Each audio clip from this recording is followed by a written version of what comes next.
Hello, welcome to the table. Welcome to the grown folks table. Are you all ready to have some grown folks conversation tonight? Yes.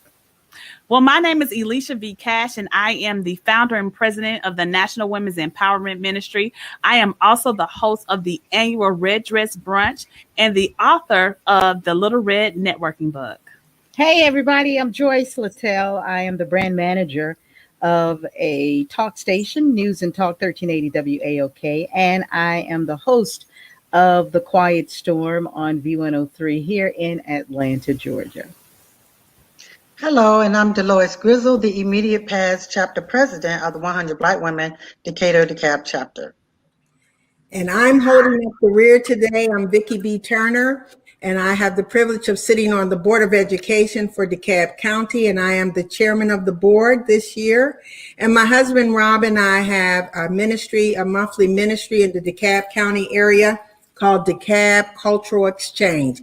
We bring relevant issues to our people to improve the quality of life. I'm glad to be on, ladies. Well, we're so glad that we're pulling up to the table tonight. And so if you have any questions, you have any comments, it's all grown folks here. So make your comments right there in the chat. Tonight, if we are so perplexed, let me say this, ladies, I'm perplexed about the Republicans acquitting Donald Trump. And so some people will say they were very hopeful from day one. I'm going to say I'm not surprised, but I just can't wait to hear, what your thoughts were about watching the whole process and how you feel about, yet again, it seemed like Donald Trump is getting away with being Donald Trump.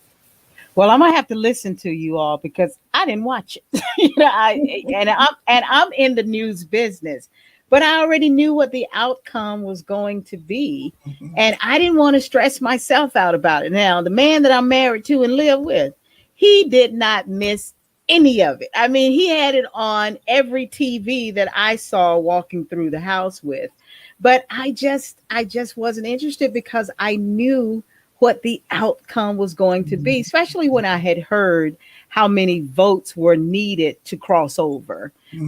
And I just knew 17 of the GOP was not going to be favorable to that.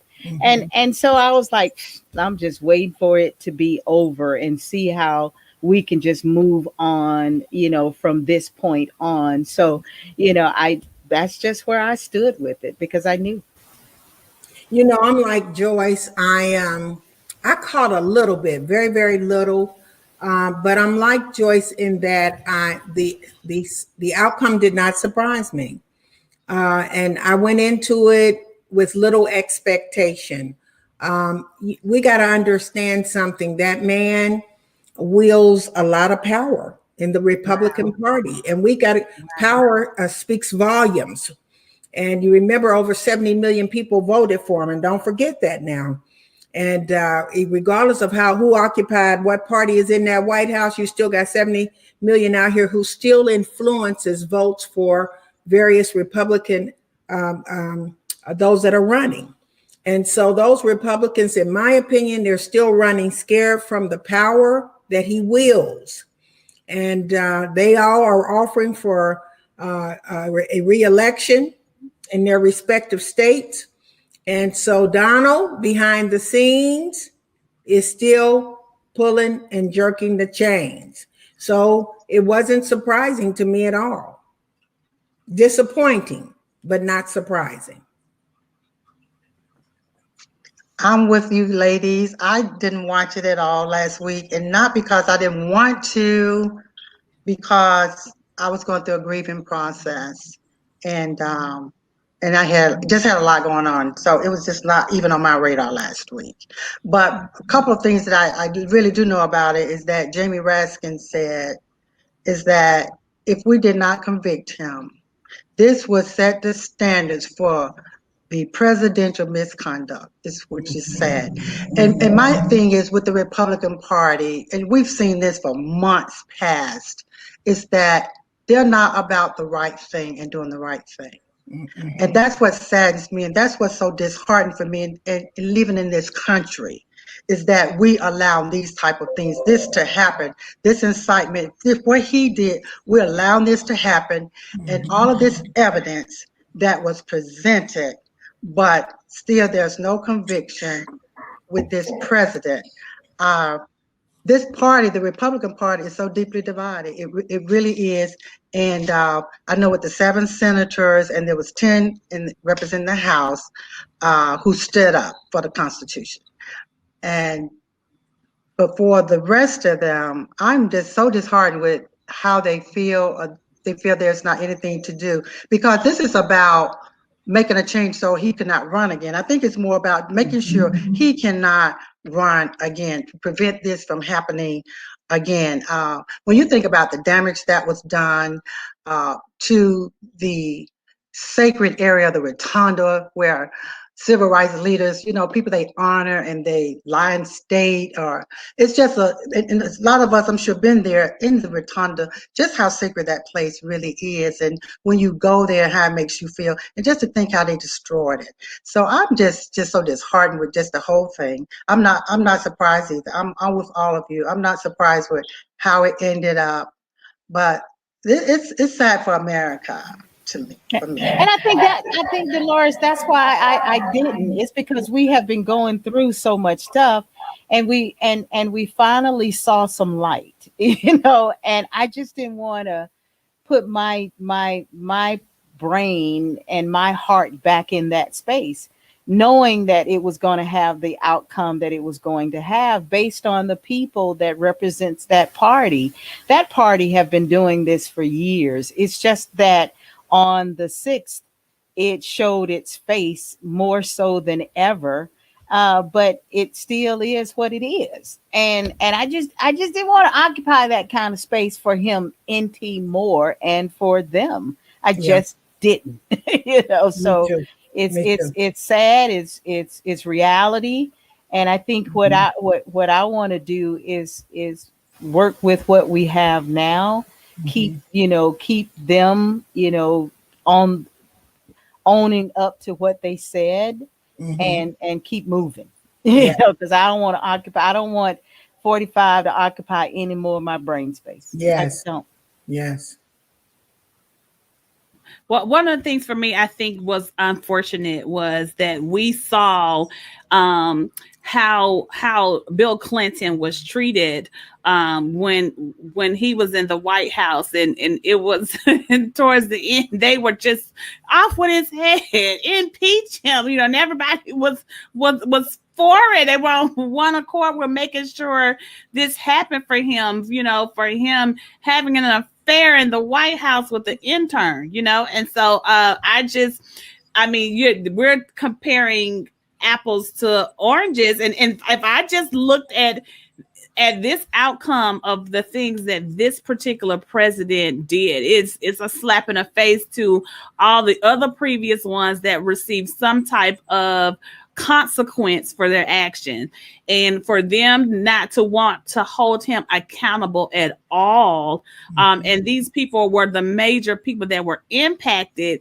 It's like you're giving him this power that he doesn't deserve. You're giving to him this honor that he hasn't earned. And I'm just trying to figure out, are you brainwashed? Like, why are you giving him this power? To me, I think it's them extending this power to him. They had a great opportunity, if they wanted to strip him of that power, and so yes, the Republican Party may be very divided, but why is it very divided? So the moral values that you guys esteem so highly, it stops at the president. It's just so interesting to see how they're responding and how they're handling this matter totally. And I believe that it's going to go down in history in the Republican Party, because you tell me that Donald Trump, you had the opportunity to give other people the opportunity to run in the next couple of years, so this is basically saying, no, Donald, we have gone ahead and said it's okay for you to run, you know, in upcoming years, because this was their opportunity to go ahead and solidify that. And they did not do that. I mean, that was the big picture here, was to solidify that he can't run. Heck, Mike Pence could run for all we care, you know, but I mean, I think they missed a huge opportunity to set him down and put him in place. Well, the one thing, the one thing is you got to recognize they weren't looking for an opportunity. See, they didn't miss it. They weren't looking for it. Now, we, the American people, saw it as an opportunity. They weren't. The one thing, you think about it from the beginning of his presidency, he had a different set of rules. He never had to really divulge the taxes. Okay, come on. Right, you're right. Everybody else had to. I mean, they stripped him down naked. They want to know not just what you made, your wife made, but your mama made, anybody. But not him. Yes. And he fought it till the end, and he still hasn't divulged it because there's a different set of rules. And I'll tell you what those rules are for. It's for privilege and power. That's what it is. And I guess if you get those two operating in your life, you pretty, you know, you're set to a different standard. And that's what's disheartening to all of us, to our children, because that, you know how we as a people understand with such clarity about what happened on Bloody Sunday. We all know it. It's a part of our history. That January 6th insurrection is etched in our history forever. But what will be remembered most about it is that it was approved, it was sanctioned, and it was affirmed as it was okay. That's what's going to go down. You know, I'm bothered by the whole thing because when you think about the House, when you think about the Capitol, how they desecrated that place, these people were terrorized. And when they saw the video, I don't understand how they could look at that video. Look at that video and not convict. That's because there's no courage with those Republicans. They have no courage. And they weren't black. It was their people. You know, when they saw them, they saw their people. But when they saw black people protesting for Black Lives Matter, they were calling us all kind of names. They were calling us terrorists. They were calling us mobs. They were calling us all types of names because we didn't look like them. You know, we were, you know, tearing up their country, and we look like we were not being patriotic. So you're telling me that the act that they committed at the Capitol was patriotic? Yeah, there you go. Very, very confused about that. You know, when you think about, those senators, they took an oath to uphold the Constitution. And as the people, we want to have trust in our leaders. And we cannot have that. And we know, and we hold them accountable. For this whole thing, it is mind-boggling, and it is, I'll say again, disheartening. I was just so taken back. Not too surprised, but just, I'm like, how can you look at this video? Because you know how they're replaying it still. And you see the video, how can that not bother you? How can you still stand firm on you cannot go against this party or you can't go against this president? Because it shows who they are. I mean, it's just showing who they are. It's not about the Constitution. It's about who they are. It's about them, their race, their party, and their privilege. That's all that it's about. Because if they would have adhered to the Constitution, we wouldn't be having this conversation right now. And this is something that we have dealt with as a race and culture all our lives, you know. And it hasn't changed in the fact that we have to keep the conversation going about it, so we can let our children know that there's still a fight out there, because there's so many people that are holding power and holding office that still feels this way. And all those people did what they did on the 6th are still sitting back saying, when do you need us to come again? You know, that they are, because no one made them feel wrong. Right. On yesterday, the day before, whatever it happened, no one made them feel wrong. And so, this is just something that we have to deal with for a long time.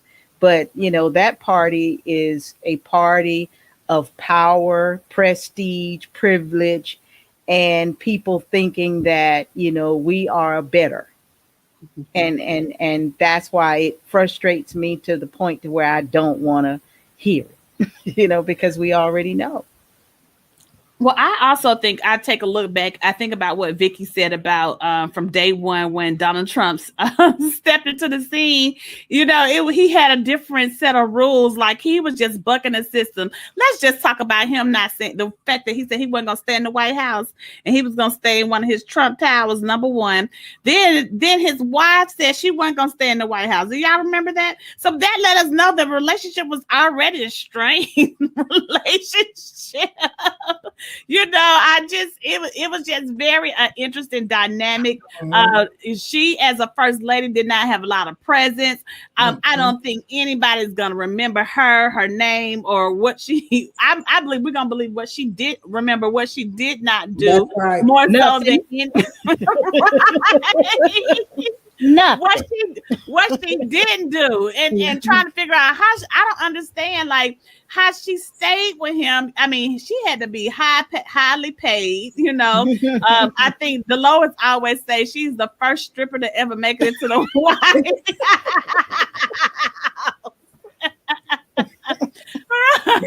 Yeah. So it wasn't much that she could do or say, because it's so, the tabloids is gonna be pulling stuff out on the left and right.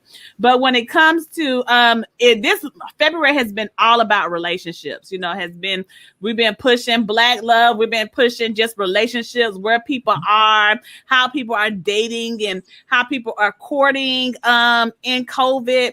And so it's just been very interesting to take a look from the outside looking in some people's relationships.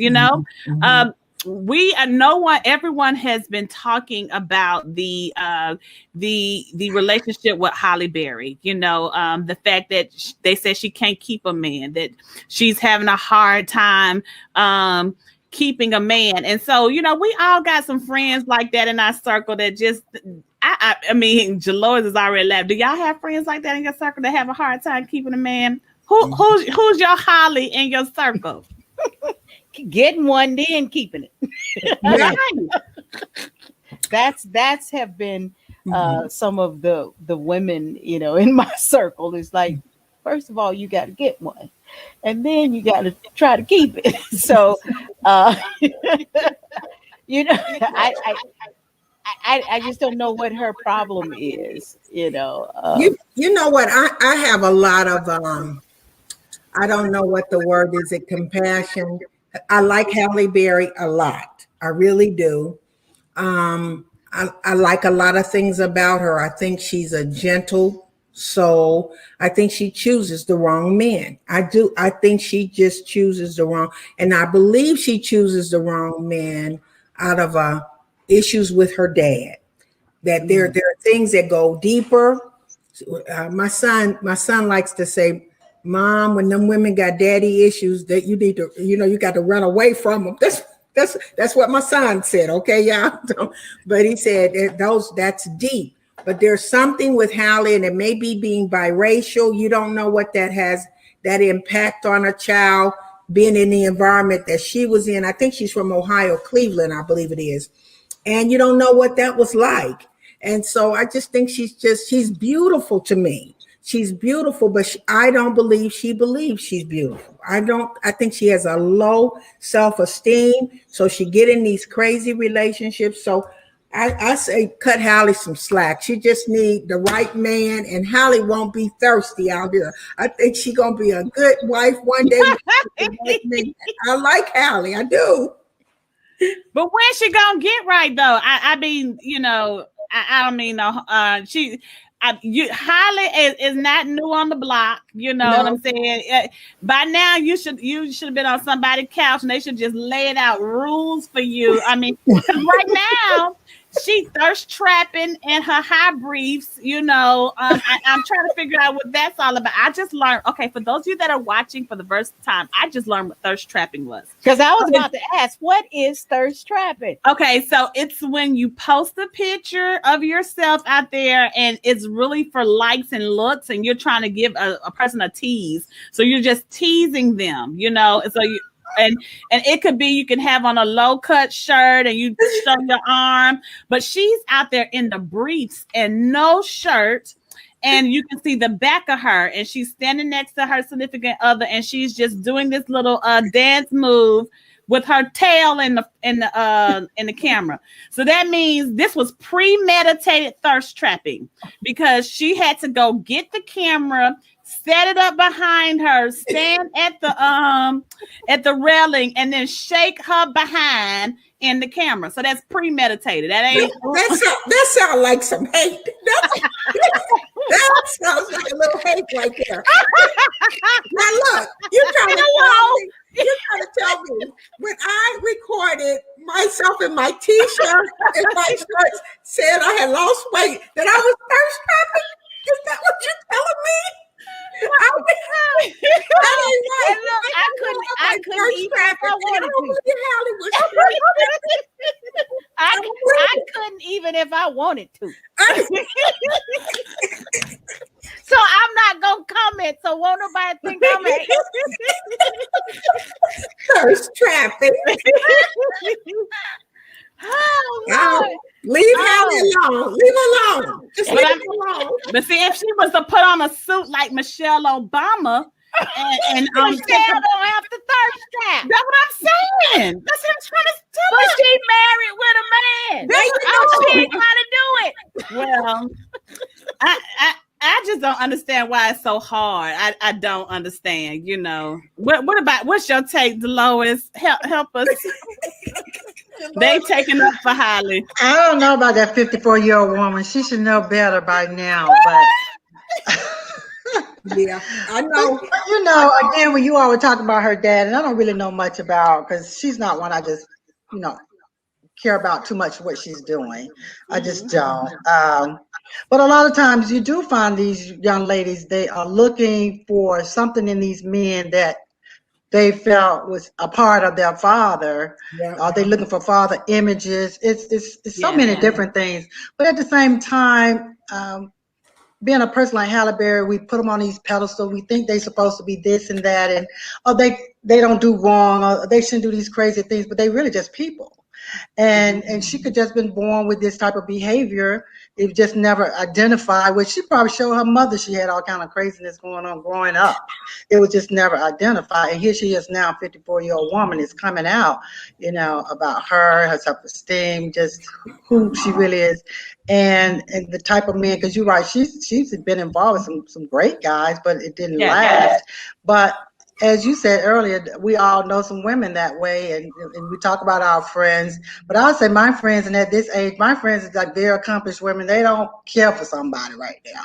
They don't want anybody. That's the craziest thing. And I would tell you what I find is really strange, because I said, now you go to a party. I remember having a party. I'm like, and where are you all men? They don't bring the men. So I'm not understanding, because you don't catch me without my man. I believe if you have a man, your man should be with you everywhere you go. If there should be a date or a man on your arm. I don't understand it, but I would tell you, these women will come to parties, and I know they have a boyfriend or a man, and they don't bring them. I'm like, they just come to dance. I'm not understanding it. So maybe I'm not even the one to even comment on it, because I love having my man with me, and I'm glad I was able to pick the right guy for me. Is that a new thing where women go out without their men? Is that new? E, do you know these things? I don't know these things. I'm very, but I do think Dolores needs to hold a class though, because maybe she needs to teach women that yes, because it's almost as if this liberated moment, or this whole thing about women being their own person, their own, which is all good, yeah. But what we don't want to see is us leaving the Black man behind. Like okay, like oh, we don't need them. So yeah, I am a women's empowerment. I'm a women's empowerment person. I encourage that. I encourage women to walk in their own power. I think all of that is very important for women to feel and embrace that. But I think we should not move in a place where we feel like, okay, we could take it or leave it, or take it or leave them, where we're not making space for them. What do y'all think about that? You know what? I'm like Dolores in a lot of that. I am, but you got to do what works for you, okay? Mm-hmm. And I do believe it's a personal thing. But I look at my husband, that's my friend. So he's not just my husband, that's my buddy. And so we want to be together. And so I don't do parties without him. Not mixed parties, not mixed company. And he doesn't. We just don't. That's just what works for us. And I don't condemn people. I don't understand it because, I told my husband this years ago, I said, look, I know when I married you, I knew how you looked, and I wouldn't marry anybody that nobody else wanted to look at. Okay. So I know you're looking good, but I'm just making sure they understand Rob has a wife. So I don't want anybody to ever be confused about that. So I believe in staking my claim. That's why I go out with my husband. That's why he goes out with me. But I'm not trying to be super liberated. I like my husband opening the door for me. I like him treating me like a woman. I like sometimes even being the damsel in distress. I like playing that game. It's okay with me. It works for me, and we don't fight it. We celebrate it. And so I like him to believe that I need him. And so it's sad for me. So many out here, women are trying to be so super empowered and so independent, but they're so lonely. They are so lonely. And I believe it's a place to be empowered. I believe in women, accomplishing all that they can.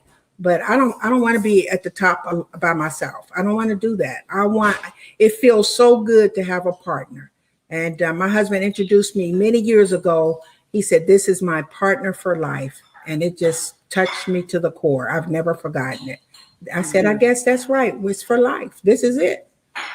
I tell you, in spite of what some women say, I think they want a partner when they are out and about and at Dolores's parties that hopefully one day I'll be invited to, and I'll bring my man.